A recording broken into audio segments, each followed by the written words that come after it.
أعوذ بالله من الشيطان الرجيم. بسم الله الرحمن الرحيم.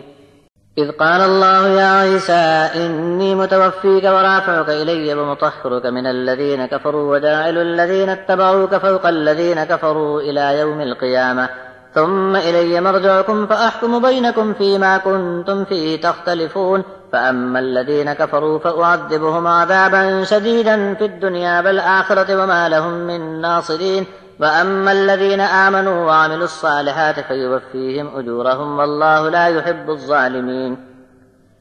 ذلك نتلوه عليك من الآيات والذكر الحكيم. إن مثل عيسى عند الله كمثل آدم خلقه من تراب ثم قال له كن فيكون الحق من ربك فلا تكن من الممترين.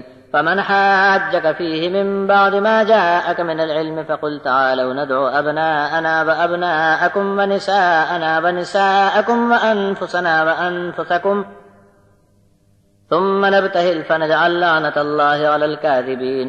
إن هذا لهو القسط الحق وما من إله إلا الله وإن الله لهو العزيز الحكيم. فإن تولوا فإن الله عليم بالمفسدين.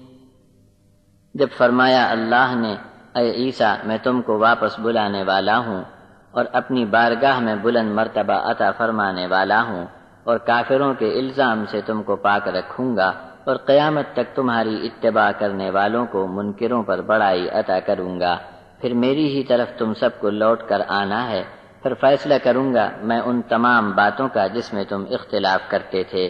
پس جو منکر ہوئے ہیں انہیں سخت عذاب دوں گا دنیا و آخرت میں، اور کوئی بھی ان کی مدد کے لیے نہیں آ سکے گا، اور جو لوگ ایمان لائے اور نیک عمل کیے تو ان کا پورا پورا اجر انہیں ملے گا، اور ظالموں سے اللہ کبھی محبت نہیں کرتا۔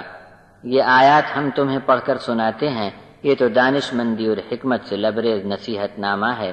اللہ کے نزدیک جیسے عیسیٰ کی مثال ویسے ہی آدم کی مثال ہے۔ آدم کو مٹی سے پیدا کیا اور جیسے ہی فرمایا ہو جا بس وہ ہو گئے۔ تمہارے رب کی طرف سے یہ سچ بات ہے، پھر تم شک کرنے والوں میں سے ہرگز نہ بنو۔ تمہارے پاس سچا علم آنے کے بعد بھی یہ لوگ حجت بازی کریں تو انہیں کہو کہ ہم اور تم اپنے اپنے بیٹے اور بیویوں کو بلائیں اور ہم تم خود بھی موجود رہیں اور سب مل جل کر دل سے دعا کریں کہ جو بھی جھوٹا ہو اس پر خدا کی لعنت اور پھٹکار ہو۔ تحقیق و سچا بیان یہی ہے کہ اللہ کے سوا کوئی اور معبود نہیں، بے شک اللہ ہی زبردست اور دانا ہے۔ پھر بھی یہ لوگ اگر حق قبول نہ کریں گے، فسادیوں کو اللہ اچھی طرح جانتا ہے۔